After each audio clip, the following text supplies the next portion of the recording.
இந்த மேடை பல அரசியல் தாகங்களை பேசிய மேடை, எமது உரிமைகளுக்காக முழங்கிய மேடை, எமது உறவுகளை குரலாக நின்று ஒலித்த மேடை, சீரற்ற தமிழ் தலைமைகளை பந்தாடிய மேடை, பாராட்டுக்களையும் விமர்சனங்களையும் நேருக்கு நேர் புடம் போட்டு காட்டிய மேடை, இலங்கையின் தமிழ் பேசும் மக்களை திரும்பி பார்க்க வைத்த மேடை. இந்த அனல்மிகு களத்திலே வடக்கு கிழக்கில் தேசிய மக்கள் சக்தியின் எழுச்சிக்கான காரணம் தமிழ் மக்களின் அபிலாஷை மாற்றங்களே இல்லை என்ற தலைப்பில் வாதிகளின் தலைமை உரையை நிகழ்த்த வருகிறார் இந்து கல்லூரி கொழும்பினுடைய தலைவர்.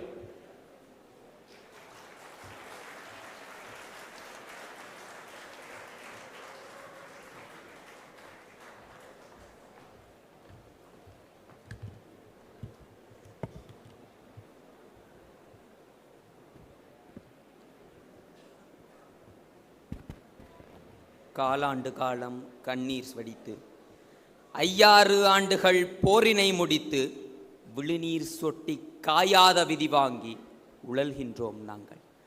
எம் மண்ணில் எவர் தூக்கங்கொண்டனரோ அதே மண்ணில் எழுபருதி தெரிகிறதே. எங்கள் மதிசமந்த எங்கள் கூர்முறிந்த அரசியலும் போயின்று மாற்றம் ஒன்று வருகிறதே. தமிழுக்கு என் முதல் வணக்கம், அவைக்கு என் தமிழ் வணக்கம். பெருமதிப்பு மிக்கவர்களே, இன்றைய தலைப்பு வடகிழக்கில் தேசிய மக்கள் சக்தியின் எழுச்சிக்கான காரணம் தமிழ் மக்களின் அபிலாஷை மாற்றங்களே என்பதாகும். முதலாவதாக இன்றைக்கு தமிழ் மக்களினுடைய அபிலாஷை மாற்றம் என்றால் என்ன? 1948 சுதந்திரம் வேண்டி பிரித்தானியர்களுக்கு எதிராக போராடிய பொழுது தமிழ் தலைமைகளினுடைய அபிலாஷை என்பது வேறு.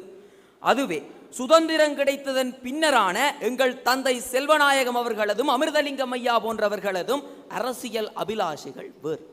56ஆம் ஆண்டில் தனிச்சிங்கள சட்டத்தால் மொழியுரிமை பாதிக்கப்பட்டு எங்களுடைய இளைஞர்களின் கல்வி வாய்ப்புகள் மறுக்கப்பட்டதன் பின் வட்டுக்கோட்டை தீர்மானத்தின் பின்னரான தமிழீழ அபிலாஷை என்பது வேறு. அதுவே தமிழீழத்தை நோக்கிய 30 ஆண்டு கால யுத்தம் மௌனிக்கப்பட்டதன் பின்னரான எங்களுடைய சமஷ்டி கோட்பாடுகளும் 13ஐ கடந்த அதிகார பகிர்வுகளும் வேறுபட்டது. இன்றைக்கு அவை அனைத்தையுமே மறந்து எங்களுடைய பொருளாதார அபிவிருத்திக்காகவும் உட்கட்டமைப்பு மேம்பாடுகளுக்காகவும் எங்களுடைய மத்திய அரசாங்கத்தோடு இணக்கமாக போய்கொண்டிருக்கின்ற இன்றைய அரசியல் பாதை வேறு. இன்றைக்கு சுயநிர்ணய சுயாட்சியிலிருந்து பொருளாதார அபிவிருத்தி வரையிலான இந்த மாற்றத்திற்கு இந்த மாற்றம்தான் உண்மையில் வடகிழக்கில் NPP கட்சியின் எழுச்சிக்கு காரணமாகி இருக்கின்றதா என்பதுதான் வாதத்தின் மையக்கருவாக இருக்கின்றது. இன்றைக்கு தேர்தல் முடிவுகளை சீர்தூக்கி பார்க்கையிலே எங்களுடைய தமிழினத்தின் எதிரி என்று 13ஆம் சீர்திருத்தத்தை கிழித்தெறிந்த ஒருவரை ஜனாதிபதியாக்கி இருக்கின்றோம். எங்களுடைய பாரம்பரிய தமிழ் தேசிய தலைமைகளினுடைய வாக்கு வங்கிகளை உடைத்தெறிந்து இன்றைக்கு ஒரு அந்நிய கட்சியை ஆளுங்கட்சியாக்கி இருக்கின்றோம். உள்ளூராட்சி மன்ற தேர்தலில் ஒரு ஆசனத்தை கூட கைப்பற்ற முடியாத ஒரு கட்சி இன்றைக்கு வடக்கிலும் கிழக்கிலும் 81 ஆசனங்களை கைப்பற்றி இருக்கின்றது என்றால் இந்த இமாலய வளர்ச்சிக்கான அடிப்படையாக இருந்தது எங்கள் தமிழ் மக்களினுடைய அபிலாஷை மாற்றமாக இருக்கின்றது. அதன் அடிப்படையிலே இன்றைக்கு தமிழ் மக்களினுடைய அபிலாஷை மாற்றம் என்கின்ற பொழுது 3 பிரதான மாற்றங்கள் ஏற்பட்டிருக்கின்றன. பாரம்பரியமாக நாங்கள் கை கொண்டு வந்திருக்கின்ற அபிலாஷைகள் கைவிடப்பட்டிருக்கின்றன. புதிய அபிலாஷைகள் காலத்திற்கு ஏற்ற வகையில் தக்கன பிழைப்பதற்காக தோற்றம் பெற்றிருக்கின்றன. அதே நேரத்தில் உரிமையை முன்னிலைப்படுத்திய எங்களுடைய அபிலாஷைகள் பின்னடைவை சந்தித்து அபிவிருத்திக்கான அபிலாஷைகள் முன்னுரிமை பெற்றிருக்கின்றன. இந்த 3 மாற்றங்களையும் அடிப்படையாக கொண்டுதான் எங்களுடைய தேசிய மக்கள் சக்தி எழுச்சி பெற்றிருக்கின்றது என்பதை 4 கோணங்களினூடாக ஆராய இருக்கின்றோம். முதலாவதாக எங்களுடைய ஆளுமையற்ற தமிழ் தலைமைகளினுடைய முதுகெலும்பற்ற செயற்பாடுகள் எங்களுடைய NPP கட்சிக்கு வழி சமைத்திருக்கின்றது. தமிழீழமானது நடைமுறைக்கு பொருத்தமானதா என்கின்ற கேள்வி அத்தனை தமிழ் மக்களினதும் நெஞ்சில் பிறந்திருக்கின்றது. தாயக எண்ணக்கருவானது 2ஆம் தலைமுறை இளைஞர்களுக்கு கடத்தப்படாமல் இருக்கின்றது. அத்தோடு அரசியலை கடந்த புதிய பொருளாதார தேவைகள் எழுச்சியடைந்திருக்கின்றன. இன்றைக்கு ஒரு விடயத்தில் இருந்து வருகின்றேன். அமெரிக்க அரசியல் விஞ்ஞானியான டாக்டர் லாரி பெர்டல்ஸ் அவர்கள் குறிப்பிடுகின்றார் பாருங்கள், ஒரு ஜனநாயக நாட்டினுடைய தேர்தல் முடிவுகள் அந்த நாட்டினுடைய பொதுமக்களினுடைய அரசியல் அபிலாஷைகள் ஏற்படும் பாரிய மாற்றத்தின் பிரதிபலிப்பு என்று குறிப்பிடுகின்றார். இன்றைக்கு எனக்கு இருக்கின்ற சந்தேகம் என்னவென்றால், இலங்கையினுடைய வரலாற்றிலே வடக்கு கிழக்கில் பாரிய தேர்தல் மாற்றம் நடந்திருக்கின்றது. அப்படி என்றால் இந்த அரசியல் விஞ்ஞானி கூறியதன் அடிப்படையிலே தேர்தல் முடிவுகள் ஏற்பட்ட இடத்திலேயே ஒரு அரசியல் அபிலாஷை மாற்றம் நடந்திருக்க வேண்டும். அதற்கான தகுந்த விளக்கமானது அவர்களுடைய தலைமை விவாதியால் அவைக்கு விளக்கப்படுத்துதல் வேண்டும். அடுத்ததாக இன்றைக்கு உலக வங்கியினுடைய பின்னை போர் வாழ்வாதார அறிக்கை குறிப்பிட்டுக் கொண்டிருக்கின்றது. எங்களுடைய வடக்கு கிழக்கு வாழ் தமிழ் மக்களினுடைய பிரதான அபிலாஷையாக பொருளாதார உட்கட்டமைப்பு அபிவிருத்தியை குறிப்பிடுகின்றது. சுயநிர்ணயத்திலிருந்து இன்றைக்கு பொருளாதாரத்திற்காக வருகின்றோம் என்றால் உலக வங்கி பொய் கூறிக் கொண்டிருக்கின்றதா என்பதை அவர்களுடைய தலைமை விவாதி அவைக்கு விளக்கப்படுத்துதல் வேண்டும். அடுத்ததாக எங்களுடைய அரசியல் தலைமைகளை சற்று நாம் சீர்தூக்கி பார்த்தல் வேண்டும். இன்றைய விவாதம் நடைபெற்று கொண்டிருக்கின்ற இந்த நாளிலே உங்களால் எந்த ஒரு தமிழ் தலைமையையும் பார்க்க முடியாது. ஏனென்றால் இதே நாளில் திருகோணமலையில் எங்களுடைய தலைமை பொறுப்பிற்காக சண்டை பிடித்துக் கொண்டிருக்கின்றார்கள். உட்கட்சி பூசல்கள் இருந்து கொண்டிருக்கின்றன. இது முதலாவது பிரச்சனை. இன்றைக்கு சமஷ்டி வேண்டி போராடி கொண்டிருக்கின்றோம். வடக்கு மாகாணத்தில் மாகாண சபை தேர்தல் நடந்தது. முதலமைச்சரே தலைவரே வருகை என்று எங்களுடைய தலைவரை நாங்கள் வரவேற்றோம். வந்தார், எங்களுடைய அமைச்சரை பார்த்தார், தம்பி என்ன ஆளுகள் என்று கேட்டார். மன்னித்து விட்டு விட்டோம். அதன் பின்பு வந்தார், வடமாகாண நிதியை கண்ணில் கூட பார்க்காமல் அப்படியே திருப்பி அனுப்பினர். மன்னித்து விட்டோம். இன்றைக்கு எங்கள் முதலமைச்சரை காணவில்லை என்று தேடினால் விதவை பெண்களுக்கு வாழ்வளிக்கின்றேன் என்று பார் லைசன்ஸ் விட்டுக் கொண்டிருக்கின்றார். இப்படிப்பட்ட தலைமைகளை கொண்டு எப்படி நாங்கள் உட்கட்டமைப்பை இல்லை, எப்படி அபிலாஷையை நாங்கள் மாற்றாமல் காப்பாற்ற முடியும் என்பதை தயவு செய்து விளக்குங்கள். இன்றைக்கு புதிய தேவைகளை எடுத்து பார்க்க வேண்டும். முன்வரிசையில் இருக்கின்ற சந்திரசேகரன் ஐயாவை எடுத்து பாருங்கள். கடற்றொழில் அமைச்சராக இருக்கின்றார். இன்றைக்கு வடக்கிலும் கிழக்கிலும் எங்கள் மீனவ சொந்தங்கள் சுட்டுக் கொல்லப்பட்டு கொண்டிருக்கின்றார்கள். இந்தியாவிலிருந்து வருகின்ற இழுவைப் படகுகளால் எங்களுடைய மீன் வளங்கள் சூறையாடப்படுகின்றன. இதற்கு ஏதாவது செய்வார் என்று பார்த்தால் தமிழக வெற்றி கழகத்தினுடைய தலைவர் விஜயானவர் தன்னுடைய குடும்ப பிரச்சனையை பார்த்துவிட்டு அரசியலுக்கு வர வேண்டும் என்று அறிக்கை வெளியிட்டுக் கொண்டிருக்கின்றார். இவராக இருக்கட்டும் சரி, பவானந்த ராஜாவாக இருக்கட்டும் சரி, இளங்குமரனாக இருக்கட்டும் சரி, நாங்கள் அப்படிப்பட்ட தனிநபர்களை நம்பி அனுப்பி வைக்க கிடையாது. என்பிபியினுடைய இணக்க அரசியல் கொள்கையை நம்பி அனுப்பி வைத்தோம். இறுதியாக ஒரே ஒரு கேள்வி, இன்றைக்கு அவருடைய தலைமைவாதத்திற்கு முன்பதாக இதற்கு பதில் சொல்லுதல் வேண்டும். தமிழீழம் எங்களுடைய அபிலாஷையாக இருந்ததாக கருதுகின்றீர்களா இல்லையா என்பதை அவைக்கு விளக்கப்படுத்திவிட்டு உங்களுடைய கருத்தியலுக்குள் செல்லுங்கள். நன்றி.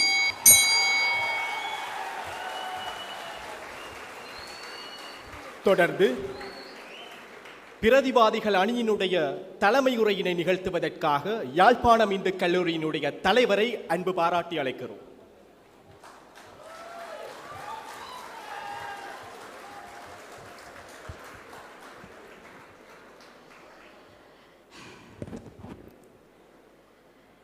நிலமிழந்து போனால் பலமிழந்து போவோம், பலமிழந்து போனால் இனம் அழிந்து போகும்.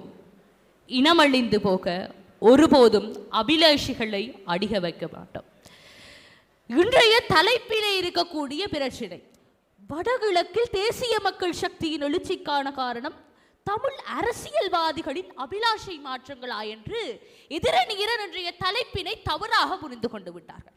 இன்று தேசிய மக்கள் சக்தியினுடைய எழுச்சி என்று நாங்கள் பார்க்கின்ற அடிப்படையில் நீங்கள் சொன்னது போலத்தான் இன்று அவர்களுடைய இந்த 2024ஆம் ஆண்டினுடைய பாராளுமன்ற தேர்தலின் அடிப்படையிலே வாக்குகள் ரீதியாகவும் 28 ஆசனங்களில் 12ஐ தன்னுடையதாக சுவீகரித்துக் கொண்டதையும் தான் நீங்கள் எழுச்சி என்று சொல்கிறீர்கள்.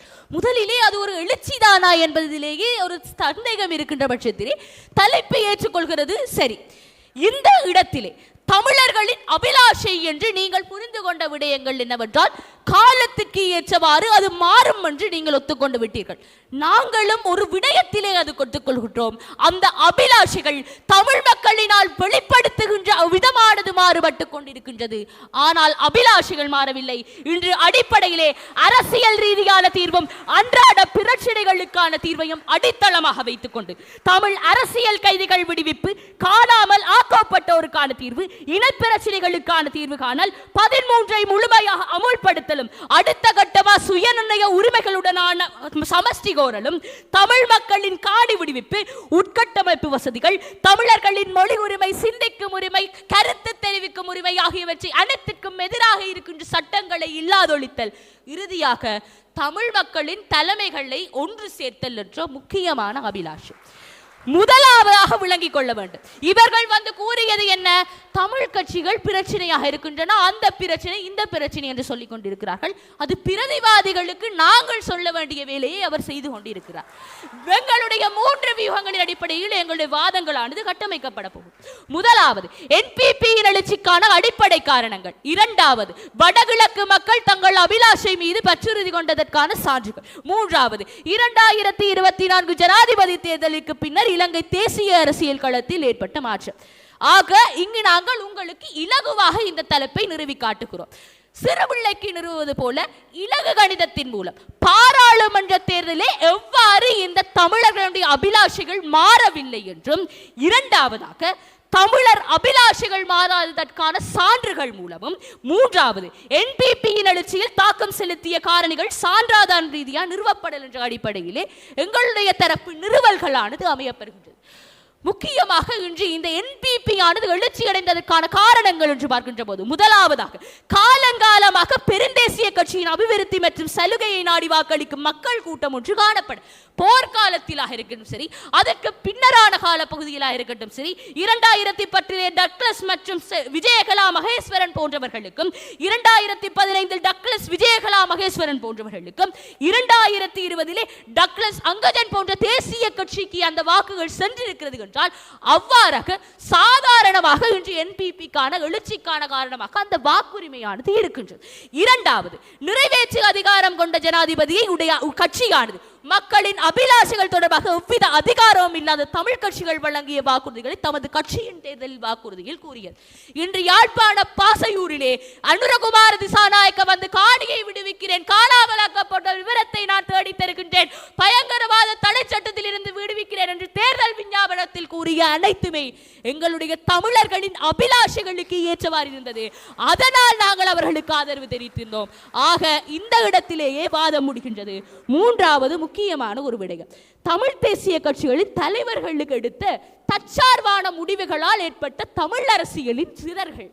இன்று என்ன பிரச்சனை என்னவென்றால், வீட்டிலே சுமந்தரனும் ஸ்ரீதரனும் சிவஞானும் சாணக்கியனும் 4 மூலைகளிலே 4 கொள்கைகளோடு இருப்பார். அந்த இடத்திலே சைக்கிளை எடுத்துக்கொண்டு சாணக்கியன் அவர்கள் ஓடிவிடுவார், கஜேந்திரகுமார் அவர்கள் ஓடிவிடுவார். பின்னர் அங்காலே பார்த்தால் மாம்பழத்தை பறித்துக் கொண்டு எங்களுடைய ஐங்கரநேசன் அவர்கள் இருப்பார். இதுதான் எங்களுடைய தமிழ் கட்சிகளுடைய தலைமையினுடைய பிரிவினையாக இருக்கிறது என்றால், இன்று தமிழ் கட்சிகள் 10ஆக பிரிந்திருக்கிறது. அதன் காரணமாக இன்று அனுர அரசாங்கத்திற்கு விகிதாசார முறையின் அடிப்படையிலே 3 ஆசனங்கள் சென்றிருந்தே தவிர, இன்று தமிழ் கட்சிகளுக்கு எங்களுடைய தமிழர்களுடைய ஆதரவானது தேர்தல்களின் அடிப்படையிலே அதிகமாகத்தான் இருக்கிறது. நீங்கள் ஒன்றை உணர்ந்து கொள்ளுங்கள். இன்று நீங்கள் உங்களிடம் ஒரே ஒரு விடயத்தை கேட்டு விடுகின்றேன். நீங்கள் டில்வின் செல்வா அவர்களை யாழ்ப்பாணத்துக்கு 3 நாள் அனுப்பி விபச்சாரம் செய்து பாருங்கள். அந்த நேரத்திலே தெரியும் எவ்வாறு யாழ்ப்பாணத்திலே உங்களுடைய அபிலாஷைகள் ரீதியான மாற்றங்களானது நிகழவில்லை என்பது பற்றி இருக்கின்றது. நாங்கள் அடிப்படையிலே விளங்கிக் கொள்ள வேண்டியது, தமிழர்கள் சூரிய கதிர்கள் போன்றவர்கள். அவர்களை ஒன்று சேர்க்கின்ற ஒரு மாபெரும் சக்தியாக, பூத கண்ணாடியாக இருக்க வேண்டியவர்கள் தமிழ் கட்சியினர். ஆனால் தமிழ் கட்சியினர் அந்த விடயத்தை மறந்துவிட்டு தங்களுடைய பொறுப்புகளை மறந்து இருப்பதன் காரணமாகத்தான் இந்த ஒரு பிரச்சனை நடந்திருக்கிறது. ஆகவே நீங்கள் இந்த விடயங்களிலே முக்கியத்துவத்தை செலுத்திவிட்டு வாருங்கள். ஆக வடகிழக்கில் தேசிய மக்கள் சக்தியின் எழுச்சிக்கான காரணம் தமிழ் மக்களின் அபிலாஷை மாற்றங்கள் இல்லை என்று கூறி விடைபெறுகின்றேன். நன்றி, வணக்கம்.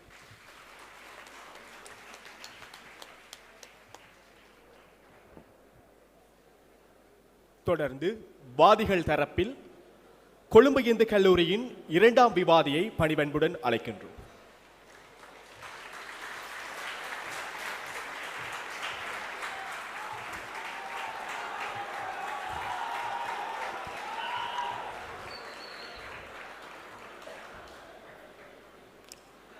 சபைக்கு வந்தனங்கள். பெரும் மதிப்புமிக்கவர்களே, எதிரணி அன்பு சகோதரர்களுடைய வாதத்தில் உணர்ச்சி வெள்ளம் பெருக்கெடுத்ததே தவிர நாங்கள் கேட்ட 4 கேள்விகளுக்கும் இச்சை வரை பதில் வந்தபாடு கிடையாது. அவர்களுடைய அடிப்படை வாதம் என்ன? எங்களின் அபிலாஷைகள் மாற்றமடையவில்லை என்று வெறுமனே உணர்ச்சி பூர்வமாகத்தான் நிரூபித்துக் கொண்டிருக்கின்றார்களே தவிர அதற்குரிய நிறுவல்களை முன்வைத்தார்களா என்றால் நிச்சயமாக கிடையாது. அமெரிக்காவினுடைய அரசியல் விஞ்ஞானி ஆண்டனி டவுன்ஸ் என்பவர் குறிப்பிடுகின்றார் பாருங்கள், தேர்தல் வாக்குகள் என்பதை அடிப்படையாக வைத்துத்தான் மக்களின் அபிலாஷைகள் மாறுபடுகின்றதா இல்லையா என்பதை எங்களால் தீர்மானிக்க முடியும் என்று. ஆக அதன்பால் வந்தோம் என்று சொன்னார். 2024ஆம் ஆண்டு பாராளுமன்ற தேர்தலிலே எங்கள் தமிழ் பாரம்பரிய கட்சிகள் ஒட்டுமொத்தமாக 5 ஆசனங்களை இழந்து அந்த 5 ஆசனங்களும் இன்று என்பிபியிடம் சென்றடைந்திருக்கின்றது என்றால் அது எங்கள் அபிலாஷை மாற்றத்தை தான் குறித்துக் கொண்டிருக்கின்றது. எந்த ஒரு கட்சி எங்கள் தமிழீழத்திற்கு எதிராக குரல் கொடுத்ததோ, எந்த கட்சி திம்பு பூட்டான் ஒப்பந்தமாக இருக்கட்டும் சரி, இலங்கை இந்திய ஒப்பந்தமாக இருக்கட்டும் சரி, தமிழர்களுக்கு சார்பான ஒப்பந்தங்களுக்கு எதிராக போராட்டம் செய்ததோ அதே கட்சிக்கு நீங்கள் வாக்களித்து அவர்களை தலைமை பீடம் ஏற அனுமதித்திருக்கின்றீர்கள் அல்லவா? அங்கேதான் ஐயா எங்களின் அபிலாஷைகள் மாறுபட்டிருக்கின்றன என்று நாங்கள் வாதித்துக் கொண்டிருக்கின்றோம். ஆக இந்த சபையானதை முடிவு செய்து கொள்ளட்டும். இந்த அரசியல் மாமேதைகளின் கூச்சை ஏற்க போகின்றீர்களா, இல்லை என்றால் இந்த 3 பள்ளி மாணவர்களுடைய உணர்ச்சிகளில் வசப்பட போகின்றீர்களா என்பதனை தற்பொழுது எங்கள் கோணங்களுக்கு செல்வோம். இன்றைய இளைய தலைமுறையினுடைய மனநிலைமை, தமிழர்களின் அபிலாஷைகள் எவ்வாறு செல்வாக்கு செலுத்திக் கொண்டிருக்கின்றது? அன்றைய காலத்திலே ஆண்டுகள் பல சென்றாலும் அவதியோடு பொழுது விடிந்தாலும் கூண்டில் சிறைப்பட்டு மடிந்தாலும் கூட வேண்டியது தமிழிலம் என்கின்ற அந்த உறுதியான மனப்பான்மையோடு அன்றைய கால மக்கள் வாழ்ந்தார்கள். ஐயா, நீங்கள் என்னை அச்சுறுத்தல்களுக்கு விளைவியுங்கள், எனக்கு பாதிப்புகளை உண்டாக்குங்கள், ஆனால் எந்த க்ஷணத்திலும் நான் என்னுடைய தமிழீழத்தை விட்டுக் கொடுக்க மாட்டேன் என்கின்ற அந்த திடத்தோடு வாழ்ந்தவர்கள் அன்றைய கால மக்கள். ஆனால் இன்றைய காலத்து மக்கள் என்ன செய்து கொண்டிருக்கின்றார்கள்?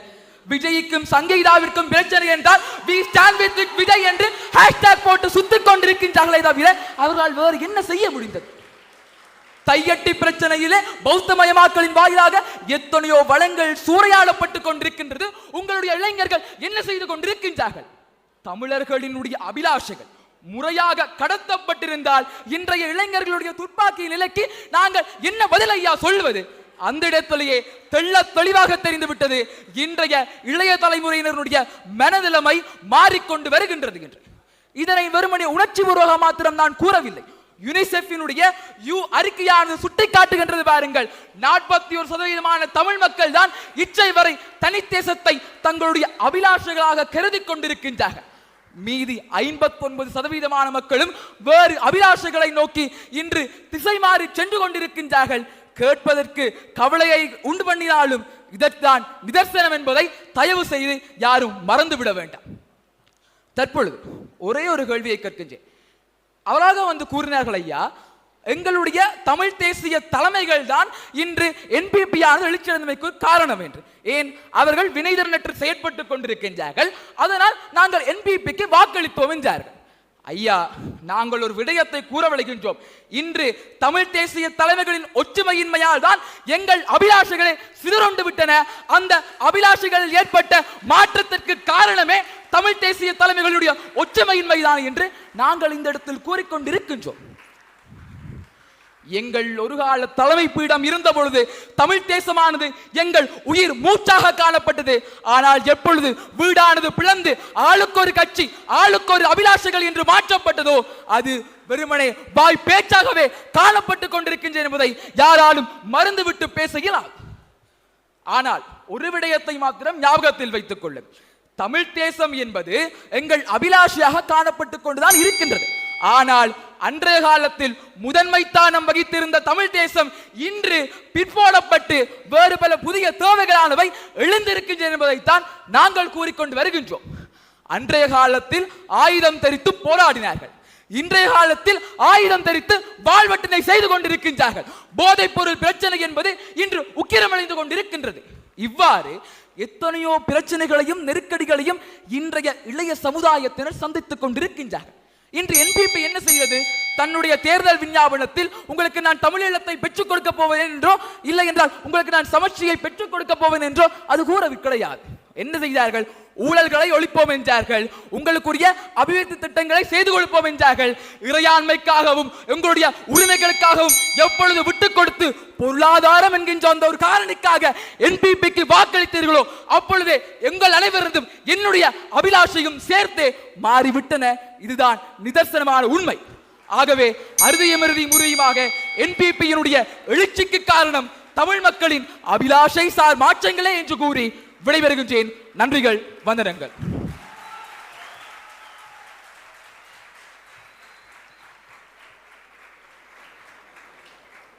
தொடர்ந்து பிரதிவாதிகள் சார்பாக யாழ்ப்பாணம் இந்து கல்லூரியினுடைய 2ஆம் விவாதியினை அன்பு பாராட்டி அழைக்கின்றோம்.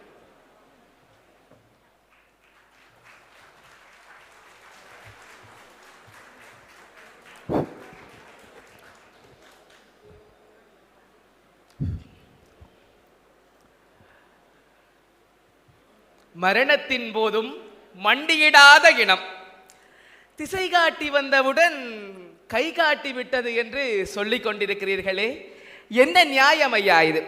அடிப்படையிலிருந்து வருகிறேன். முதலாவதாக சிறுபிள்ளைகளுக்கு பாடம் புகட்டுவது போல பாலபாடமாக விளக்குகிறேன். எங்களுடைய போருக்கு பின்னரான இந்த காலப்பகுதியிலாக இருக்கட்டும், விடுதலை போராட்டம் நடந்து கொண்டிருந்த காலப்பகுதியிலாக இருக்கட்டும், எங்களுடைய தமிழ் மக்களிலே ஒரு பகுதியினர் தேசிய கட்சிகளுக்கு வாக்களித்துக் கொண்டுதான் இருக்கிறார்கள் என்பதை நீங்கள் முதலாவதாக புரிந்து கொள்ள வேண்டும். அந்த இடத்திலே அவர்களுடைய அபிலாஷைகளாக சில தேவைகளும் அவர்களுடைய வேலை வாய்ப்புகளும் இருந்து வருகிறது. அந்த இடத்தை நாங்கள் நிறுவுகிறோம் பாருங்கள். முதலாவதாக யாழ்ப்பாணத்திலும் வன்னியிலும் 2015ஆம் ஆண்டு இந்த தேசிய கட்சிகள் பெற்ற வாக்கினது எண்ணிக்கையானது 1,28,000 வாக்குகள். 2020 இந்த வாக்குகளானது அதிகரித்திருக்கிறது. எவ்வாறு என்றால் 2,13,000 வாக்குகளான அதே வாக்குகள் தான் இன்று என்பிபி இடத்திலே சென்றிருக்கிறது. இங்கு தமிழ் மக்களுடைய அபிலாஷைகள் ஒரு இடத்திலும் மாறவில்லை என்பதுதான் நிதர்சனமான விடயமாக இருக்கிறது. அதற்கும் மேலாக எடுத்து பார்ப்போம். அந்த அபிலாஷைகள் மாறுவதற்கான காரணம் என்னவென்றால், அங்கு அவர்களுடைய அந்த நோக்கானது மாறுவதற்கான காரணம் என்னவென்றால், எஸ்எல்பிபி அந்த கட்சியானது இன்று ஆட்டத்திலே இல்லை. யுஎன்பியும் எஸ்எல்எஸ்பியும் உடைந்து விட்டது. அடுத்ததாக இருக்கக்கூடிய தேர்வு என்பிபியாக இருக்கிறது. அவர்களுக்கு வாக்களித்து விட்டார்கள். இதற்கும் மேலாக நீங்கள் புரிந்து கொள்ள வேண்டிய விடயம், அடிப்படையிலே நாங்கள் பின்பற்றி கொண்டிருப்பது விகிதாசார ஜனநாயகம். ஆனால் நீங்கள் கூறிய அந்த அமெரிக்காவினுடைய அந்த விரிவுரையாளர் சொல்லுகிறார் தேர்தல் முடிவுகள் என்று. நாங்களும் தேர்தல் முடிவுகளையே காட்டுகிறோம்.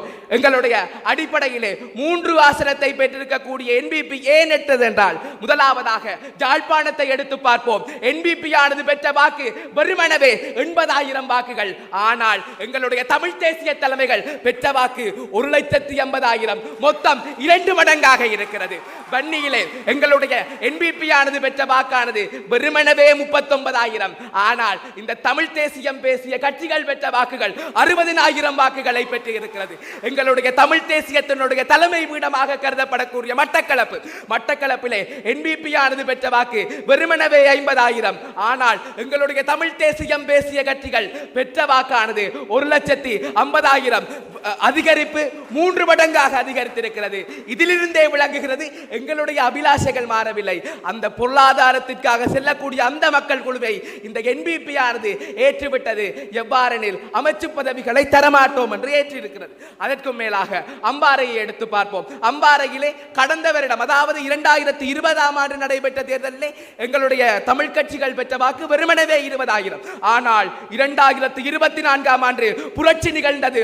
ஒரு ஆசனத்தை பெற்றது எங்களுடைய தமிழ் கட்சிகள். அதற்கும் மேலாக திருவோணமலையிலே 2010, 2015, 2020, 2024ஆம் ஆண்டு வரை ஒரு ஆசனத்தை நாங்கள் எங்களுடைய தமிழ் தேசியத்தினுடைய அடிப்படையாக வைத்திருக்கிறோம் என்பதுதான் எங்களுடைய வாதமாக இருக்கிறது. நீங்கள் இவ்வளவு கூறுகிறீர்கள் அபிலாஷை மாறிவிட்டது. நான் ஒன்றை கேட்கிறேன். வடக்கிலே நீங்கள் எங்களுடைய தேசிய தலைவருடைய பெயரை இல்லாமல் ஒரு வாக்கையாவது உங்களுடைய என்பிபியினால் பெற முடியுமா? நிச்சயமாக இல்லை. நீங்கள் பயன்படுத்தியது அனைத்தும் எங்களுடைய தமிழ் தேசிய கொள்கையினுடைய வாதங்கள். அங்கிருந்தே விளங்குகிறது எங்களுடைய அபிலாஷைகள் மாறவில்லை என்று. இதற்கும் மேலாக நீங்கள் அபிலாஷைகள் மாறிவிட்டது என்று கூறுகிறீர்கள் என்றால், எங்களுக்காக ஒரு தலைமை பீடம் இருந்தது, எங்களுக்காக எத்தனையோ பேர் உயிர் நீத்தார்கள், அவர்களை நினைவு கூறும் மாவீர தினத்தை நாங்கள் 99 தூபிகளை அமைத்தோம். 50,000 மேலே எங்களுடைய மக்களானவர்கள் அங்கு சென்று நினைவேந்தலை நடத்தி இருந்தார்கள். அதற்கும் மேலாக எடுத்து பார்ப்போம், 1,50,000 கையெழுத்துகளுடன் பறந்தது நீதியின் நோலம் ஐநாவுக்கு பயங்கரவாத தடை சட்டத்திற்கு எதிராக. அதற்கும் மேலாக எடுத்து பார்ப்போம், கண்ணீராலே நனைந்தது எங்களுடைய முள்ளிவாய்க்கால் 2025 ஆண்டிலே. இனவாதத்திற்கு இடமில்லை நாங்கள் கூறுகிறோம். எங்களுடைய திருவோணமலையிலே போராட்டங்களை நடத்தி ராணுவத்திடம் ஒப்படைத்த எங்களை எங்கு புதைத்தீர்கள் என்று கேட்கிறார்கள் கேப்பாபுலவிலே. இத்தனை அடிப்படை விடயத்திலே நாங்கள் வைத்துக் கொண்டு எங்களால் நிறுவக்கூடியது என்ன? நாங்கள் எங்களுடைய கொள்கையிலே நாங்கள் மாறாமல் இருக்கிறோம். தமிழ் கட்சிகளுடைய பிளவினால் வாக்குகள் சிதறடிக்கப்பட்டிருக்கிறது. எங்களுடைய அபிலாஷைகள் மாறாமல் தான் இருக்கிறது என்பதுதான் அடிப்படை வாதமாக இருக்கிறது. உள்ளூராட்சி தேர்தலை எடுத்து பார்ப்போம். உள்ளூராட்சி தேர்தலில் என்ன நடந்தது? மே மாதம் 13ஆம் தேதி நடந்தது. என்பிபியால் அமைக்கப்பட்ட செம்மணி ஆய்வுக்குழு. ஒரு தமிழ் பிரதிநிதித்துவம் இல்லை. அபிலாஷைகளை கேள்விக்குட்படுத்தினீர்கள். அதற்கும் மேலாக சங்கும் சைக்கிளும் இணைந்தது. எங்களுடைய ஸ்ரீதரன் ஐயாவும் சுமந்திரன் ஐயாவும் இணைந்து செயற்பட்டார்கள். தேர்தல் நடந்தது, வாக்கு போட்டார்கள் எங்களுடைய தமிழ் மக்கள். என்பிபி கீழே தள்ளப்பட்டது. தமிழ் மக்கள் வென்றார்கள். தமிழர்களுடைய அபிலாஷைகள் வென்றது. அங்கே தெரிகிறது எங்களுடைய அபிலாஷைகள் எங்கே இருக்கிறது என்று.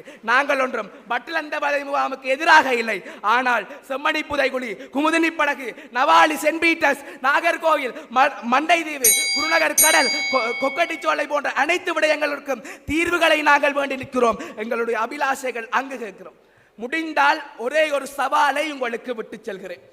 எங்களுடைய என்பிபி அரசாங்கம் எங்களுக்கான தீர்வுகளை, காணிகளை விடுவிக்க மாட்டோம், நினைவேந்தலுடைய உரிமையை மறுக்கிறோம் என்று கூறிவிட்டு ஒரு வாக்காவது எங்களுடைய வடக்கிலேயும் கிழக்கிலேயும் பெற்று காட்டட்டும்.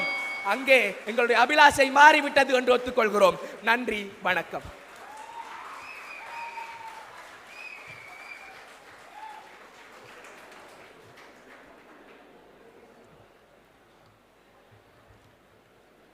தொடர்ந்து வாதிகள் சார்பாக கொழும்பு இந்து கல்லூரியின் 3ஆம் விவாதியினை பணிவன்புடன் அழைக்கின்றோம்.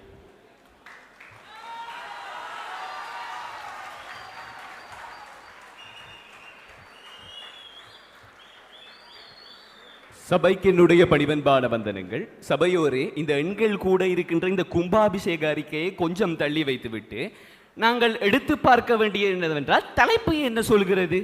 என்பிபியின் எழுச்சிக்கு காரணம். தலைப்பு ஒப்புக்கொண்டு விட்டது. என்பிபி எழுச்சி அடைந்திருக்கிறது. என்ன இதற்கு வந்திருந்து என்பிபி தாழ்ந்து விட்டது? எங்கய்யா தாழ்ந்திருக்கின்றது? அன்று தமிழ் தேசிய கட்சிகளுக்கு மாத்திரம் வாக்களித்துக் கொண்டிருந்த ஒரு கூட்டம் போய் இன்று ஒரு சிங்கள அரசியல் கட்சிக்கு வாக்களித்துக் கொண்டிருக்கின்றார்கள் என்றால் அது மாற்றம்தான்.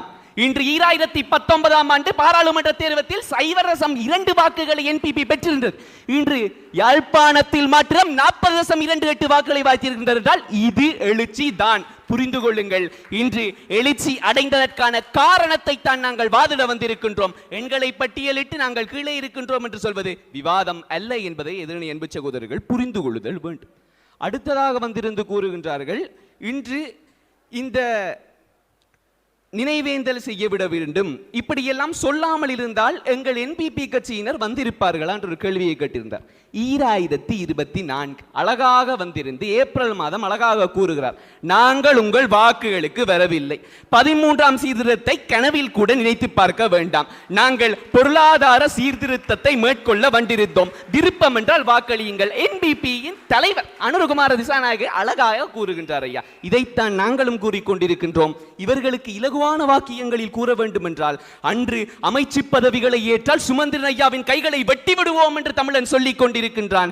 இன்று ஒரு ஊசி வைத்தியர் வந்திருந்து நான் எனக்கு அமைச்சு பதவிகள் இருந்தால் சுகாதார அமைச்சரை கொடுத்தீர்கள் என்றால் தாராளமாக ஏற்றுக்கொள்வேன் என்கிறார். இன்று ஊழலை குறைக்க வேண்டும், சாவகச்சேரி வைத்தியசாலையில் ஊழலை குறைக்க வேண்டும் என்று கூறுகின்றார். வந்திருக்கின்றார், இன்று பாராளுமன்றத்தில் வந்திருக்கின்றார். அன்று கையை வெட்டுவேன் என்று சொல்லிவிட்டு இன்று அமைச்சு பகுதியை ஏற்றுக்கொள்வேன் என்று சொல்லும் ஒருவனுக்கு நீங்கள் வாக்களித்திருக்கின்றீர்கள் என்றால் அதுதான் மாற்றம், உங்கள் அபிலாஷைகளில் மாற்றம். அழகாக வந்திருந்து கூறுகின்றார் ஐயா, தமிழ் அரசியல்வாதிகளை கிழித்துக் கொண்டிருந்தார்கள். இல்லை, புரியவில்லை.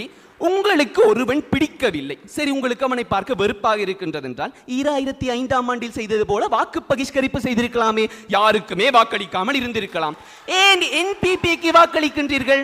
உங்களுக்கு 13 தர மாட்டான். அழகாக அவனுடைய மேனிஃபெஸ்டோ, அதாவது விஞ்ஞாபனத்திலே அழகாக குறிப்பிடுகின்றான். 225வது பக்கத்திலே அழகாக குறிப்பிடுகின்றான். 3வது புள்ளியாக நாட்டின் ஆட்புல நிலைப்பாடு மற்றும் இறைமுறையை எந்த இடத்திலும் கேள்விக்குட்படுத்த மாட்டோம் என்று. சமஷ்டிக்கு முற்றுப்புள்ளி, 13க்கு முற்றுப்புள்ளி. எதை வைத்துக் கொண்டு சென்றீர்கள்? இவ்வளவு காலம் நாங்கள் வைத்திருந்த அபிலாஷைகளை மாற்றிவிட்டு சென்றிருக்கின்றீர்கள். பொருளாதாரத்தை முன்னிலைப்படுத்திய அபிலாஷைக்கு மாறிவிட்டோம், ஒப்புக்கொள்ளத்தான் வேண்டும்.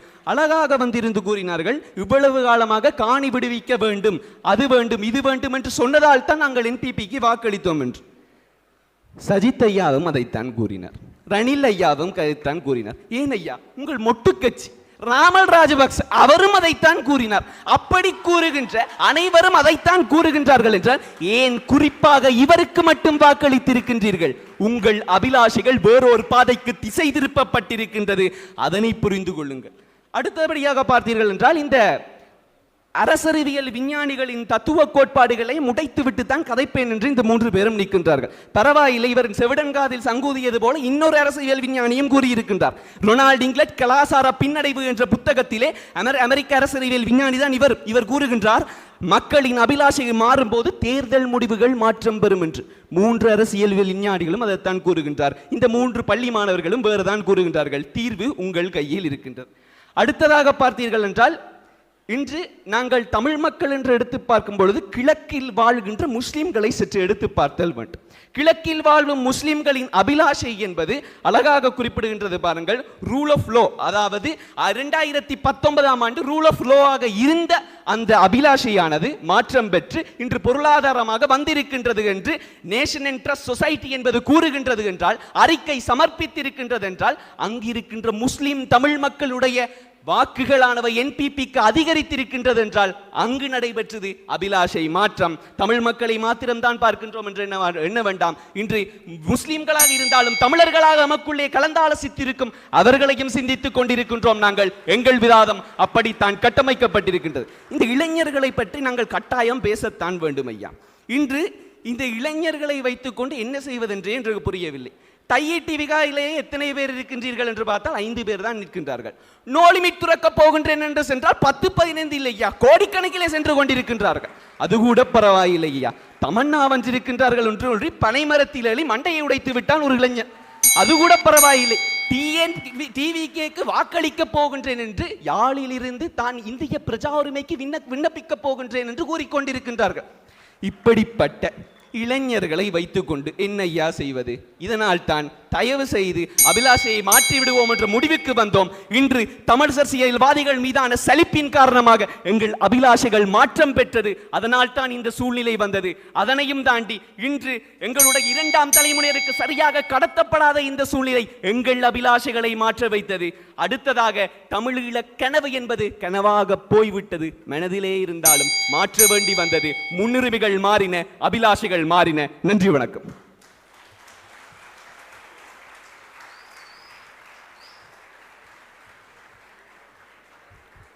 தொடர்ந்து பிரதிவாதிகள் சார்பாக யாழ்ப்பாணம் இந்து கல்லூரியினுடைய 3ஆம் விவாதியினை அன்பு பாராட்டி அழைக்கிறோம்.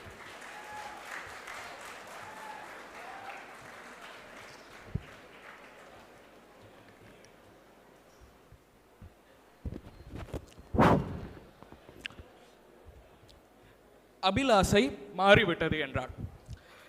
ஒரு சாயல் தெரிகிறது. என்னுடைய தேசிய தலைவரை நினைவுபடுத்திய எங்களினுடைய கௌரவ பாராளுமன்ற உறுப்பினர் ரஜீவன் அவர்கள் தெரிவிக்கிறார், என்னுடைய அபிலாஷை மாறிவிட்டது என்று வைப்போம். வெல்வெட்டி துறையிலே தலைவனுக்கு சிலை வைக்கிறோம் என்று ஏன் கூற வேண்டும்? பார்வதி அம்மையாருக்கும் வேலு பிள்ளையாருக்கும் மண்டபம் அமைக்க வேண்டும் என்று அவர்களினுடைய பாடல் வரிகளிலே எதற்காக குறிப்பிட வேண்டும்? எங்களினுடைய அபிலாசைகள் மாறிவிட்டதாக இருந்தால் ஒரு சாயல் தெரிகிறது. அவைக்கு என்னுடைய வந்தனங்கள். உங்களினுடைய அடிப்படை பிரச்சனை எங்கிருந்து ஆரம்பிக்கிறது என்று சொன்னால் தேர்தல் முடிவுகள். 3 தத்துவ விஞ்ஞானிகள் கூறினார்கள், தேர்தல் முடிவுகளை பார்ப்போம் என்றீர்கள். நாங்களும் அதனைத்தான் இங்கு கூறியிருக்கிறோம். இங்கு 29% NPP அரசாங்கத்துக்கு வாக்களித்திருக்கிறார்கள். ஏனையோர் அதே பாரம்பரிய தமிழ் கட்சிகளுக்கு வாக்களித்திருக்கிறார்கள்.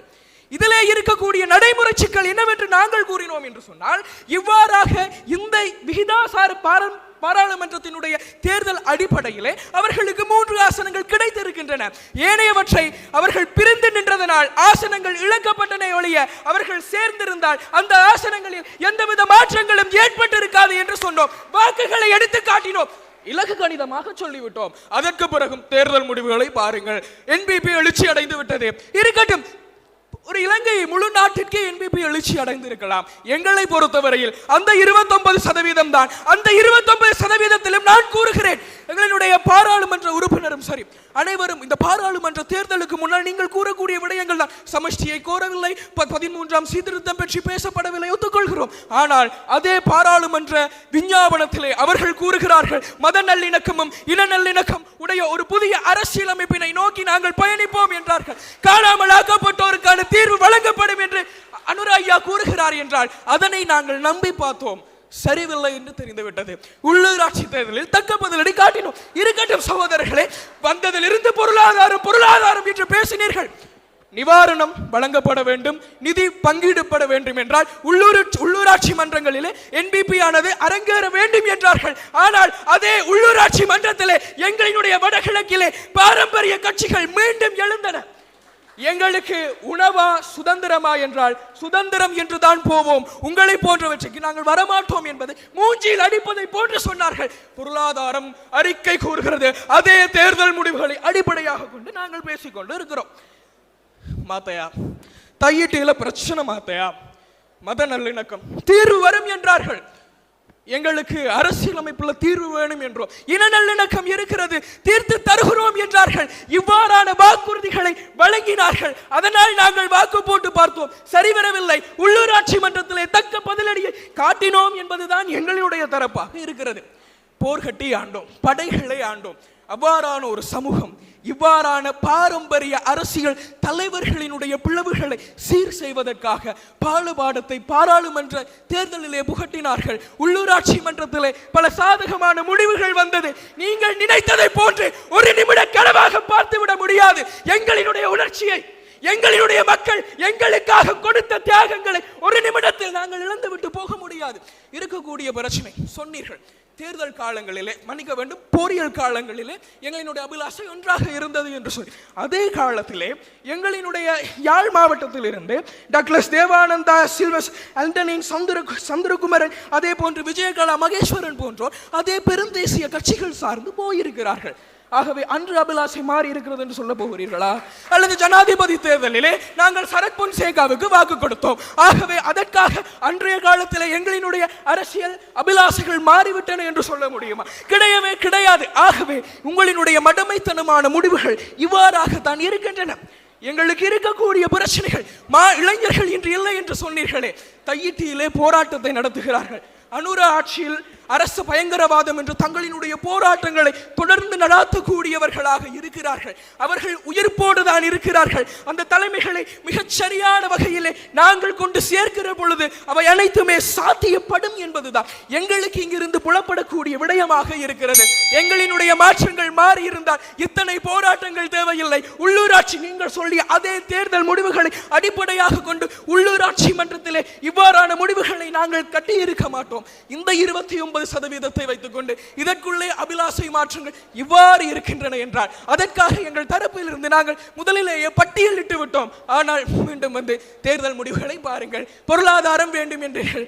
இருக்கட்டும், இவ்வாறாக இருந்தால் உள்ளூராட்சி மன்றத்திலே நிதி பங்களிப்புகள் வழங்கப்படாது என்று தெரிந்தும் அவர்கள் வாக்கு கொடுத்தார்கள் என்றால் இன்று வரை நாங்கள் அதே உயிர்ப்போடு செயல்பட்டு கொண்டு இருக்கிறோம் என்பதுதான் எங்களுக்கான நிதர்சனம். அதைத்தான் நாங்கள் பார்க்க வேண்டும் என்பதும் நீங்கள் கூறிய தத்துவ விஞ்ஞானிகளையும் நீங்கள் கூறிய ஐநா அறிக்கைகள் அனைத்துக்கும் உட்பட்டதாக எங்களுடைய வாதம் இருக்கிறது.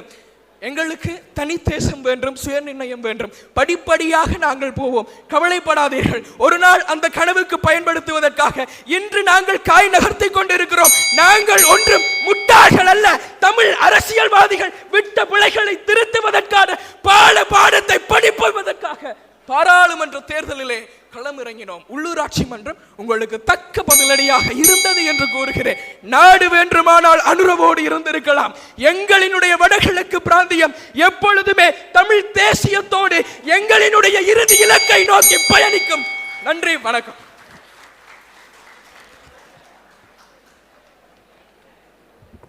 தொடர்ந்து பிரதிவாதிகளினுடைய தொகுப்புரையினை நிகழ்த்துவதற்காக யாழ்ப்பாணம் இந்து கல்லூரியினுடைய தலைவரை அன்பு பாராட்டி அழைக்கின்றோம்.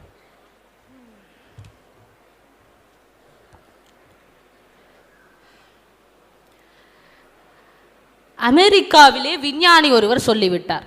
சரி, அமெரிக்காவும் இலங்கையும் ஒன்றா? அமெரிக்காவிற்கு தலைகீழாக இருப்பதுதான் நாங்கள் ஈழமணித்திரு நாடு. சரி, நாங்கள் அடிப்படையில் இருந்து வருகின்ற போது முதலாவது விடயம், இன்று இவர்கள் செய்திருக்கக்கூடிய அனைத்து வாதங்கள் அடிப்படையிலே மூன்றாம் வாதி தன்னுடைய வேலையை செய்யவில்லை. இரண்டாம் வாதி வைத்த வாதங்கள் அனைத்துக்குமான தக்க பதிலடிகள் கொடுத்து விட்டன. முதலாம் வாதி தான் ஒழுங்காக தனது தலைமை உரையை செய்தார். எதற்கு? பிரதிவாதி அணிகளுக்கு தங்களுடைய தலைமை உரையை சிறப்பாக செய்திருந்தார். அதன் அடிப்படையிலே பார்க்கின்ற போது தேசிய மக்கள் சக்தி என்பதன் எழுச்சி என்பதற்கான சரியான பொருள்கோடலை வாக்குகள் ரீதியாகவும் ஆசனங்கள் ரீதியாகவும் வகுத்து தமிழர்களுடைய அபிலாஷைகள் என்பதை பற்றிய சரியான வரைவிலக்கணத்தை, அரசியல் ரீதியான தீர்வு, அன்றாட பிரச்சனைகளுக்கான தீர்வு என்ற அடிப்படையில் 8 அபிலாஷைகளை கூறியிருந்தோம். எங்களுடைய வியூகங்களாக என்பிபியின் எழுச்சிக்கான அடிப்படை காரணங்கள், வடகிழக்கு மக்கள் தங்கள் அபிலாஷை மீது பற்றுறுதி கொண்டதற்கு சான்றுகள், மூன்றாவது 2024 ஜனாதிபதி தேர்தலுக்கு பின்னர் இலங்கை தேசிய அரசியல் களத்தில் ஏற்பட்ட மாற்றம் என்று 3 வியூகங்கள் அடிப்படையிலே கட்டமைக்கப்பட்டிருந்தது. அதன் அடிப்படையிலே என்பிபிக்கான எழுச்சிக்கான காரணங்கள் என்று 3 காரணங்களை குறிப்பிட்டு அதற்கான சரியான சான்றாதாரங்களை எங்களுடைய முதலாவது தலைமை உரையிலே நிறுவியிருந்தோம். அடுத்ததாக எங்களுடைய இரண்டாம் வாதி அவர்கள் எங்களுடைய இரண்டாவது வியூகத்தின் அடிப்படையிலே வாக்குகளானது 2015 இருந்து 2024 வரை வன்னி, யாழ்ப்பாணம் போன்ற இடங்களிலே எவ்வாறு அபிவிருத்தி அரசியல் சார்ந்த ஒரு மக்கள் கூட்டம் ஒன்று இருக்கிறது என்பதை பற்றிய நிறுவலனை கூறியிருந்தார்.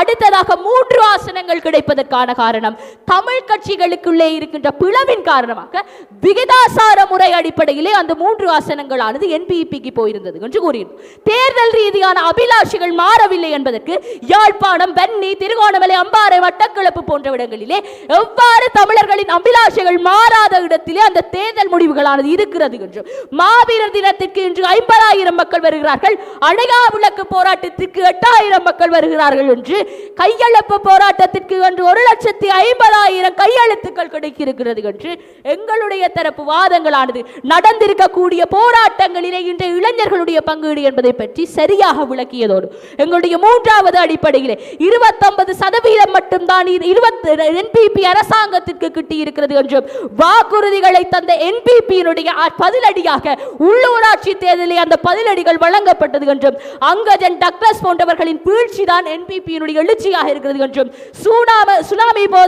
சுனாமி பொது நிதிய கட்டமைப்பு பிரச்சனைகள் சார் மக்களுக்கு அறிவூட்டல்கள் இல்லை என்றும் எங்கள் தரப்பு வாதங்களானது சிறப்பாக கட்டமைக்கப்பட்டிருந்தது. இவர்கள் சொல்லிய 3 வியூகங்களை இறுதி 2 வியூகங்களை காணவில்லை. முதலாவது வியூகம் எங்களுக்கான வியூகம். ஆக இவர்களுடைய தரப்பில் இருந்து வந்தது அடிப்படையிலே பார்க்கின்ற போது இவர்கள் கூறிய அனைத்தும் என்னவென்றால் தமிழ் அரசியல்வாதிகளுடைய அபிலாஷைகளானது மாறிவிட்டது. இது அவர்களுடைய முதலாவது தலைப்பு. இரண்டாவது தலைப்பு என்னவென்றால் தலைப்பை திருப்பி போட்டு வடகிழக்கில் தமிழ் மக்களின் அபிலாஷை மாற்றத்திற்கு தேசிய மக்கள் சக்தியின் எழுச்சி காரணமாக 2 தலைப்புகளே இந்த இடத்திலே அந்த அவையை குட்டையை குழப்பிக் கொண்டு இருக்கிறார்கள் என்பது மிகவும் முக்கியமாக கவனிக்கப்பட வேண்டிய விடயமாக இருக்கின்றது. நாங்கள் இன்று தரவுகள் அடிப்படையிலே எங்களுடைய சகோதர பாடசாலை நண்பராக சொல்லியதில் புரியவில்லை. ஒரு தம்பியாக அவருக்கு சொல்லியதில் புரியவில்லை. அடுத்ததாக இவர்களுக்கு செய்தித்தாள்களை தூக்கி காட்டிய போதும் புரியவில்லை. எங்களுடைய அபிலாஷைகள் மாறவில்லை என்று இன்று என்பிபியினுடைய எழுச்சிக்காக இந்த அபிலாஷை மாற்றங்கள் என்ற ஒரு பொய்ப்போர்வையானது காணப்படவில்லை என்று அனைத்தையும் எங்கள் தரப்பிலே நாங்கள் கூறியிருந்தோம். இவர்களுக்குள்ளே குழுமுரண்பாடு இருக்கின்றது. இரண்டாம் வாதி வந்து சொல்வார் ஈழத்தினை நாங்கள் அபிலாஷையாக ஏற்றுக்கொள்கிறோம் என்று, மூன்றாம் வாதி சொல்லுவார் ஈழத்தை அபிலாஷை என்பதையே நாங்கள் மறந்து விட்டோம் என்று. இவ்வாறு அடிப்படையிலே வரையறைகளை வைக்காது, வியூகங்களை சரியாக கட்டு வைக்காத ஒரு வாதமாகத்தான் இவர்களுடைய இருந்தது. இன்று நாங்கள் கூறக்கூடிய விடயம், இன்று நாங்கள் தேசிய மக்கள் சக்திக்கான எழுச்சிக்கான காரணங்கள் தமிழர்களுடைய அபிலாஷைகள் மாறி இருக்கவில்லை. ஏனெனில் இன்று நாங்கள் இவ்வாறு இளைஞர்கள் இந்த போராட்டங்களுக்கு சென்றிருக்க மாட்டோம். ஆக ஒட்டுமொத்தமாக விளங்கிக் கொள்ள வேண்டிய விடயம், வடகிழக்கில் தேசிய மக்கள் சக்தியின் எழுச்சிக்கான காரணம் தமிழ் மக்களின் அபிலாஷை மாற்றங்கள் இல்லை என்று கூறி விடைபெறுகின்றேன். நன்றி, வணக்கம்.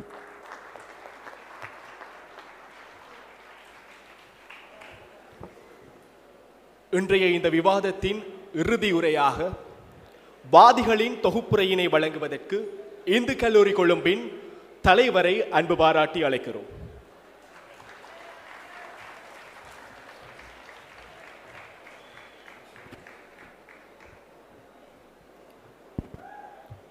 மதிப்புமிக்கவர்களே, எங்கள் எதிரணி அன்பு சகோதரர்களுடைய பிரச்சனைகளை நீங்கள் தெளிவாக புரிந்து கொள்ள வேண்டும். அழகாக எழும்பி சொன்னார்கள் பாருங்கள், என்பிபி கட்சி வந்ததாம், இவர்களுக்கு வாக்குறுதிகளை கொடுத்தார்களாம், இவர்கள் நம்பி வாக்கு போட்டு விட்டார்களாம் என்று கதைத்துக் கொண்டிருக்கின்றார்கள். ஒரு விடயத்தினை புரிந்து கொள்ளுதல் வேண்டும். இன்றைக்கு இந்த தேர்தலை எடுத்து பார்த்தீர்கள் என்றால், நாமல் ராஜபக்சவாக இருக்கட்டும் சரி, சஜித் பிரேமதாசவாக இருக்கட்டும் சரி, ரணிலையாவாக இருக்கட்டும் சரி, அனைவருமே அதே வாக்குறுதிகளைத்தான் கொடுத்தார்கள். ஆனால் அவர்கள் அனைவரையுமே விட்டுவிட்டு நீங்கள் யாரை நம்பி வாக்கு கொடுத்திருக்கின்றீர்கள் என்றால், திம்பு பூட்டான் ஒப்பந்தமாக இருக்கட்டும் சரி, ஒஸ்லோ உடன்படிக்கையாக இருக்கட்டும் சரி, 13ஆம் சீர்திருத்தம் என்று அனைத்தையுமே கிழித்தெறிந்த ஒருவனுக்கு வாக்களித்திருக்கின்றீர்கள். ஆக நீங்கள் வாக்குறுதிகளை நம்பிக்கொண்டு ஒப்பந்தங்களை கிழித்து ஒருவனுக்கு வாக்கு போட்டு அரசனாக்கி இருக்கின்றீர்கள். இதை நாங்கள் நம்பிக்கொண்டு இருக்க வேண்டும். அதை கூட மன்னித்து விடுவேன் பாருங்கள், புதிய அரசியல் அமைப்பு வரும் என்று சொல்லி இவர்கள் வாக்களித்தார்களாம். ஏனையா, நாமல் ராஜபக்ச ஐயாவுடைய விஞ்ஞாபனத்திலும் அதுதான் போட்டிருந்தது. இவர்கள் கூறுவதன்படி பார்த்தால் நாங்கள் நாமல் ராஜபக்சவுக்கு தான் வாக்களித்திருக்க வேண்டும். இது அடுத்த பிரச்சனை. அடுத்ததாக வந்து சொன்னார்கள் பாருங்கள், இதுதான் இன்றைய வாதத்தினுடைய மிகச் சிறந்த கருத்து. அதாவது தமிழ் தலைமைகள் மீது இவர்களுக்கு வெறுப்பு வந்து விட்டதாம். அந்த வெறுப்புக்கு பாடம் கற்பிக்க வேண்டும் என்பதற்காக இவர்கள் என்பிபிக்கு வாக்களித்தார்களாம். ஒத்துக்கொள்கின்றேன்.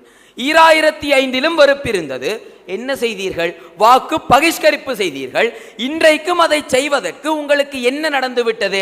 அன்றைக்கு நடந்தது இன்றைக்கு செய்திருந்தீர்கள் என்றால் உங்களுடைய தமிழ் தலைமைகளுக்கு அழுத்தம் சென்றிருக்கும். அவர்கள் ஆளுமையை வளர்த்திருப்பார்கள். இதை அனைத்தையும் விட்டுவிட்டு நீங்கள் எதற்கையா திருடன் கையிலே போய் சாவி கொத்தை கொடுக்கின்றீர்கள்?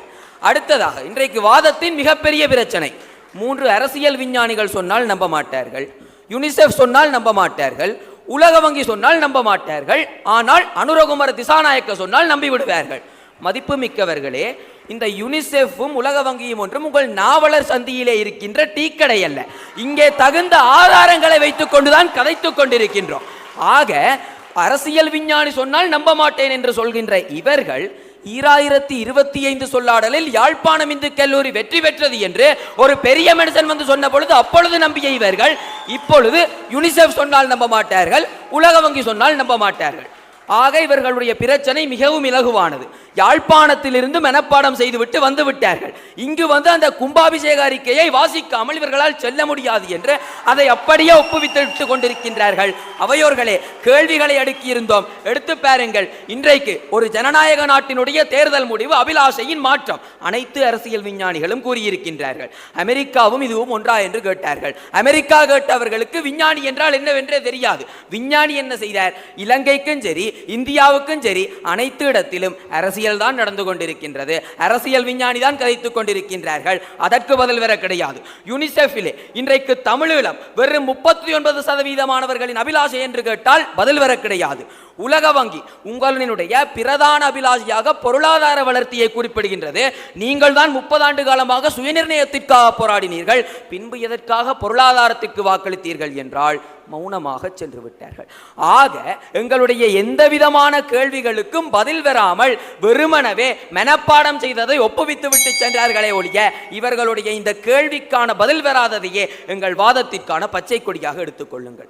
மதிப்பு மிக்கவர்களே, இதனை கடந்து இன்றைக்கு இளைஞர்களை பற்றி கதைத்துக் கொண்டிருக்கின்றார்கள். அவையோரே, இன்றைக்கு சங்கீதாவுக்கும் விஜய்க்கும் பிரச்சனை என்றால் விஜய்க்கு ஆதரவு தெரிவித்த எத்தனை பேர் தையட்டி பிரச்சனைக்கோ இல்லாவிட்டால் பௌத்தமயமாக்கல் பிரச்சனைக்கோ எங்களுடைய உரிமைகள் கேள்விக்குட்படுத்தப்பட்ட பொழுதோ எத்தனை இளைஞர்கள் கேள்வி கேட்டார்கள்? அன்றைக்கு எங்களுடைய தியாகச்செம்மல் உண்ணாவிரதம் இருந்த பொழுது அத்தனை இளைஞர்கள் இருந்தார்கள். இன்றைக்கு ஒருவனையும் காணவில்லை, யாரும் அரசியலுக்கு வர தயாராக இல்லை. இப்படிப்பட்ட இளைஞர்களை வைத்துக் கொண்டு நாங்கள் இன்னும் தமிழீழத்தை நடத்த வேண்டும் என்றால் என்ன செய்ய முடியும்? அடுத்ததாக இன்றைக்கு ஆளுக்கு ஆள் வந்து ஆளுமையற்ற தலைமைகள் என்று கதைத்துக் கொண்டிருக்கின்றார்கள். இலகுவாக ஒரு கேள்வி கேட்கின்றேன். ஆளுமையான தலைமைகள் இருந்திருந்தால் எங்கள் அபிலாஷைகள் இன்றைக்கு இந்த நிலைமையில் மாறி இருக்குமா என்று சிந்தித்து பாருங்கள். இன்றைக்கு வரையிலும் உங்களுடைய அனைத்து தலைமைகளதும் முதுகெலும் பெற்ற செயற்பாடுகளால் எங்களுடைய தலைமைகளது அபிலாஷைகள் மாறி இருக்கின்றன, தமிழ் மக்களின் அபிலாஷைகள் மாறி இருக்கின்றன. நாங்கள் மத்தியோடு இணக்கமாக போய்கொண்டிருக்கின்றோம். அவையோர்களே, இந்த சொல்லாடல் கடையத்திற்காக நாங்கள் விவாதம் செய்ய கிடையாது. இந்த வெற்றி கடையம் தமிழரின் தலைநிமிர் கழகத்தில் இருந்தாலும் சரி, தலைநகரின் தன்னிகரில்லா கழகத்தில் இருந்தாலும் சரி, சூடப்போவதும் இந்து கல்லூரி, சுவீகரிக்க போவதும் இந்து கல்லூரி. வாதத்தின் வெற்றி தோல்விகளை கடந்து இந்த வாதம் தமிழ் தலைமைகளுக்கான அழுத்தமாக அமைதல் வேண்டும். மாறிய அபிலாஷைகளை புரிந்து எங்களுக்கான அபிவிருத்திகள் வந்தடைதல் வேண்டும். அங்கேதான் எங்களுக்கான விடிவள்ளி காத்திருக்கின்றது. தொடர்ந்து பயணிப்போம். நன்றிகளாய்.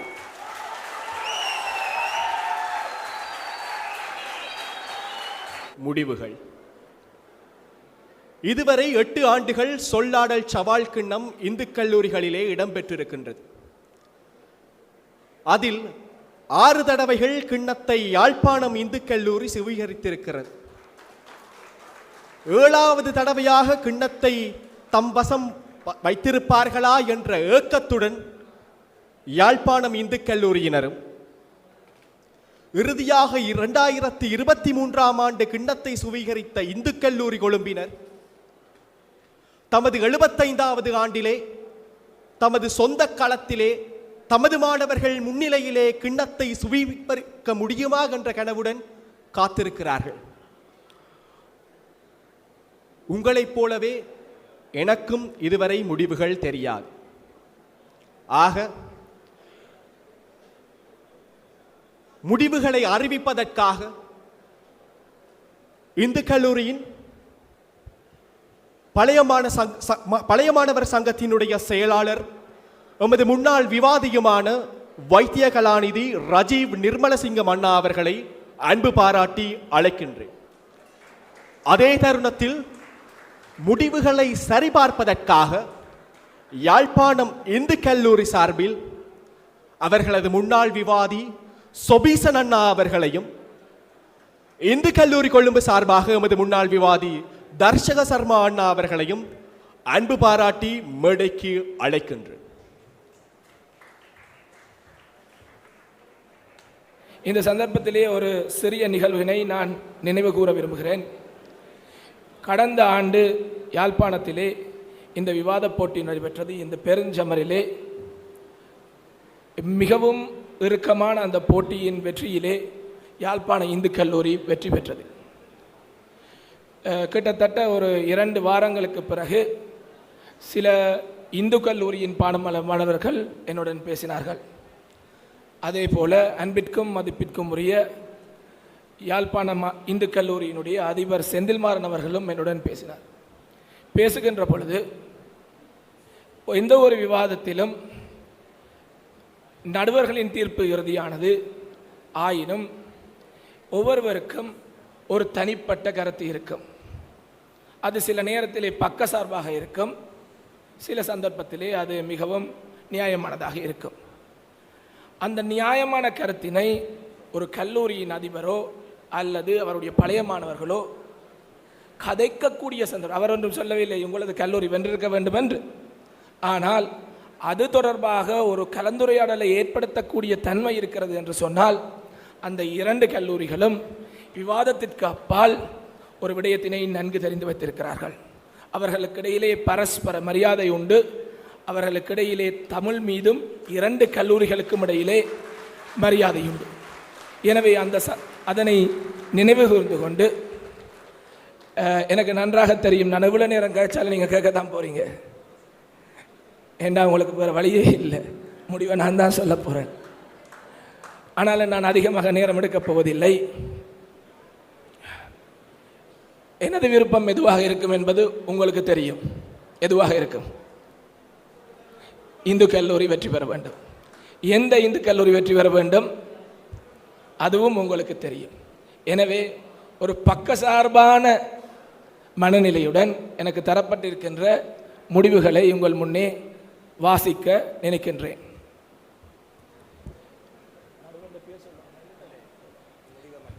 ஒவ்வொரு நடுவர்களுடைய முடிவுகளை நான் இங்கே உங்களுக்கு தர வருகிறேன். முதலாவது நடுவர் யாழ்ப்பாணம் இந்து கல்லூரி.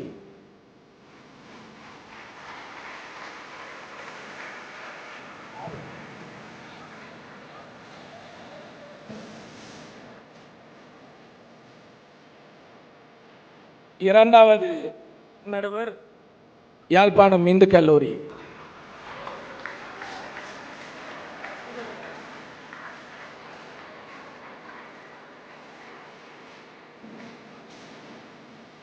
மூன்றாவது நடுவர் வாதிகள் இந்து கல்லூரி கொழும்பு.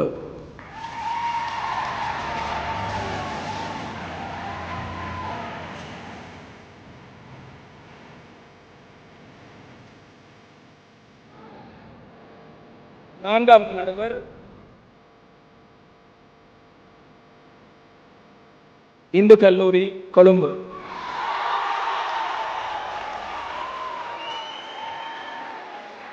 இதில் இன்னொரு சிக்கலும் இருக்கின்றது. 2மே இந்து கல்லூரிகள். தச்சு தவறி ஒரு வசனம் மாறிச்சுன்னு சொன்னால் முடிவே மாறி.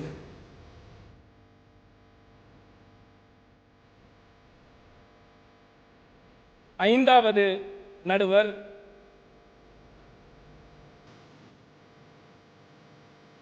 அதற்கு முன்னர் ஒரு மரபு இருக்கிறது.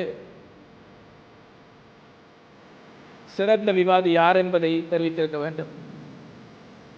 இந்த சந்தர்ப்பத்திலே நான் விவாதம் செய்கிற காலத்திலே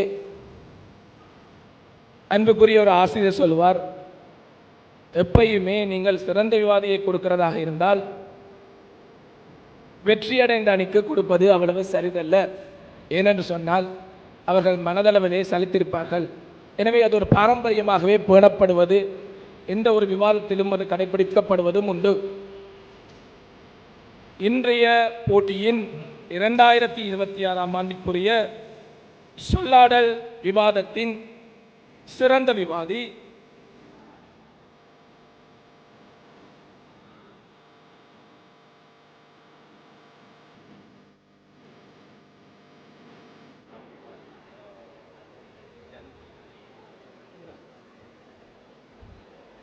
இந்து கல்லூரி கொழும்பின் 3வது விவாதி தனுஷன்.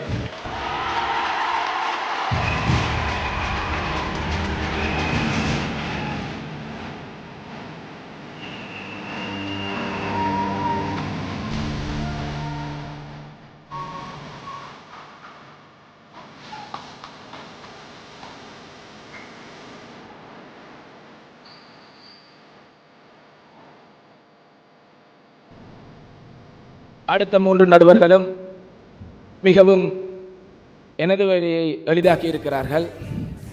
அடுத்த 3 நடுவர்களும் ஒரு குறிப்பிட்ட இந்து கல்லூரிக்கு வெற்றியினை அளித்திருக்கிறார்கள். 2 நடுவர்கள் இந்து கல்லூரி கொழும்பு, 2 நடுவர்கள் யாழ்ப்பாணம் இந்து கல்லூரி. அடுத்த 3 நடுவர்களும் குறிப்பிட்ட ஒரு இந்து கல்லூரி. தலைநகரில் இருக்கின்ற கொழும்பு இந்து கல்லூரியா அல்லது யாழ்ப்பாணத்தில் இருக்கின்ற யாழ்ப்பாணம் இந்து கல்லூரியா? அதற்கு முதல் மதிப்பிற்குரிய 2 அதிபர்களையும் மேடைக்கு வருமாறு அன்புடன் ஏற்றுக்கொள்கின்றேன்.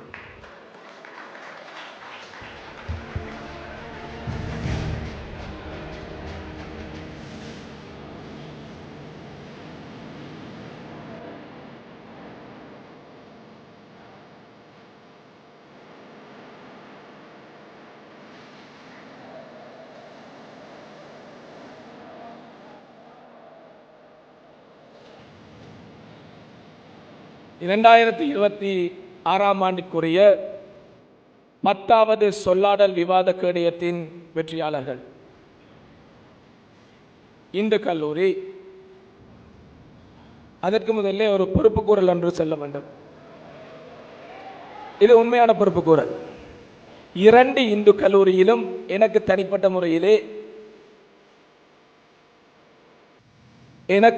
முறையிலே உணர்வு ரீதியாகவும் கடமை ரீதியாகவும் எந்த விதமான மாற்றமும் இல்லை. இருவரும் எனக்கு சரிசமன் என்பதனை இங்கே தாழ்மையுடனும் அன்புடனும் உறுதியாக கூறிக்கொள்கின்றேன்.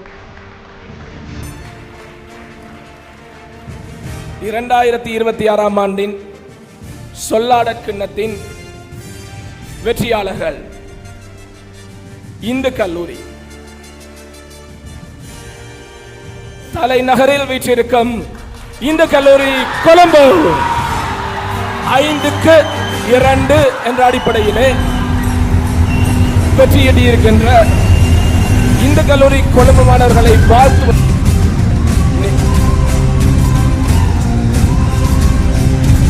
நீங்க இப்ப கத்தேக்க ஹிந்து தான் கத்துறீங்க.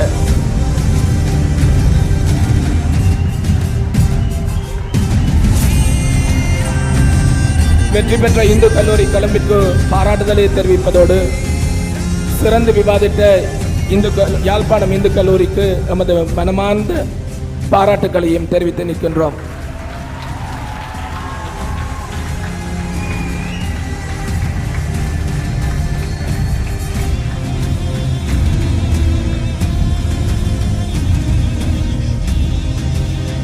தமது பதக்கங்களை பெற்றுக்கொள்ளுமாறு யாழ்ப்பாணம் இந்து கல்லூரியின் விவாதிகளை பணிவன்புடன் வேண்டியிருக்கிறது. அந்த வகையில் முதலாவது பதக்கத்தினை பெறுகிறார் யாழ்ப்பாணம் இந்து கல்லூரியினுடைய விவாத அணியின் தலைவர் நிஷாந்தன் திருவேஸ்வர்.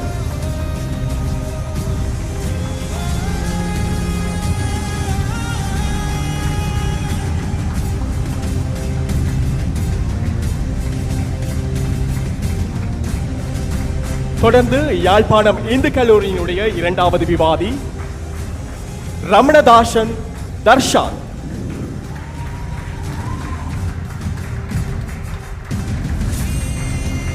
தொடர்ந்து யாழ்ப்பாணம் இந்து கல்லூரியினுடைய மூன்றாவது விவாதி இந்திரஜித் கார்த்திகன்.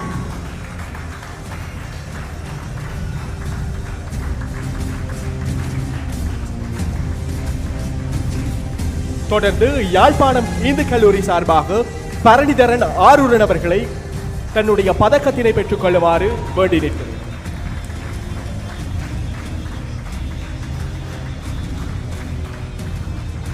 தொடர்ந்து இந்து கல்லூரி கொழும்பினுடைய விவாதங்களுக்கான பதக்கங்கள் வழங்கி வைக்கப்பட உள்ளன. பதக்கத்தினை பெற்றுக் கொள்ளுமாறு இந்து கல்லூரி கொழும்பினுடைய தலைவர் வாசுதேவ நக்கீரன் அவர்களை அன்பு பாராட்டி அழைக்கிறோம்.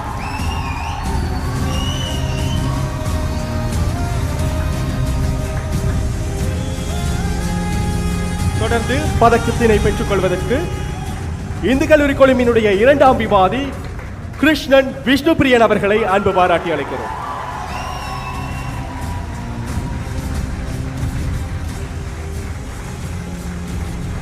தொடர்ந்து இந்து கல்லூரி கொழும்பு நான்கினுடைய மூன்றாம் விவாதி சிவரட்னம் தனுஜன்.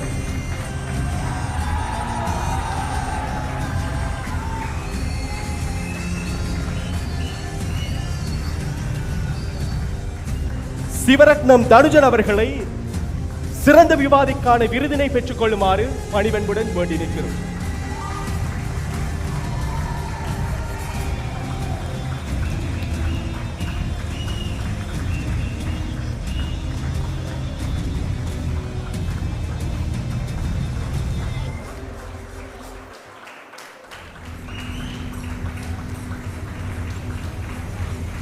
தற்பொழுது சொல்லாடல் 2026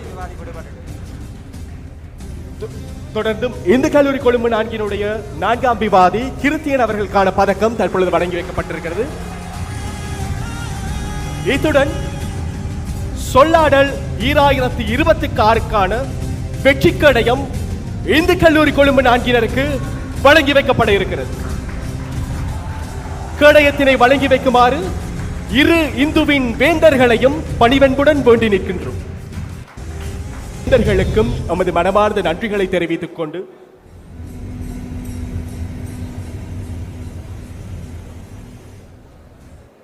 இரண்டு இந்து கல்லூரி அணியினருக்கும் நமது வாழ்த்துக்களையும் நன்றிகளையும் தெரிவித்துக் கொள்கிறோம்.